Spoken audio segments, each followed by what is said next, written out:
I was at the jumping off point, they call it, in addiction. I was at the point where to drink and to use drugs was insanity, and to stop was impossible, so I kept going on, which would have been to the bitter end. And that set the style and pace of my career from 17 to 29 years old. I used every day whatever I could get my hands on.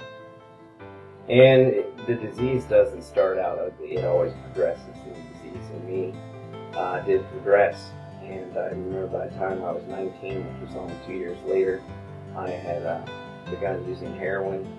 I had begun using cocaine, acid, meth, really anything I could get my hands on.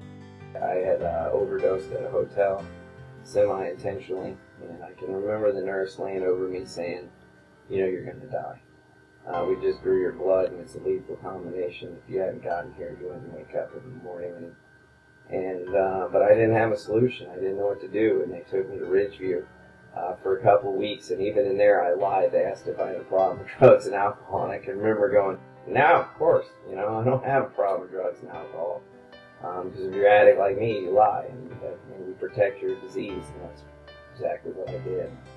But I did finally admit it, and they let me out of Ridgeview, and I relapsed. And this brings me to Trek and Hope Quest. And they decided to take a chance on me.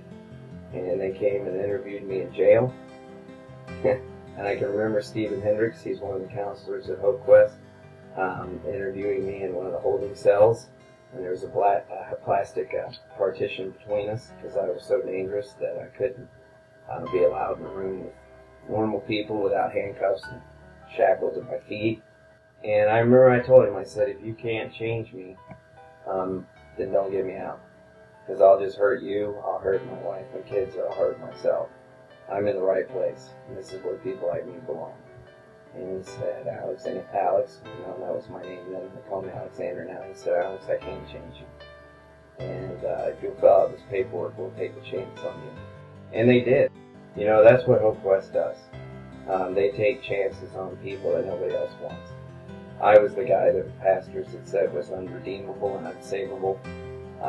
I was the guy that said couldn't be changed. I was the guy that nobody wanted. That was the first place that ever showed me love. That was the first place that no matter how ugly I got, they wouldn't kick me out. I had learned very early that if I act ugly enough and reject you, then you can't reject me. And if I push you hard enough, you'll go away, and you won't be able to push me.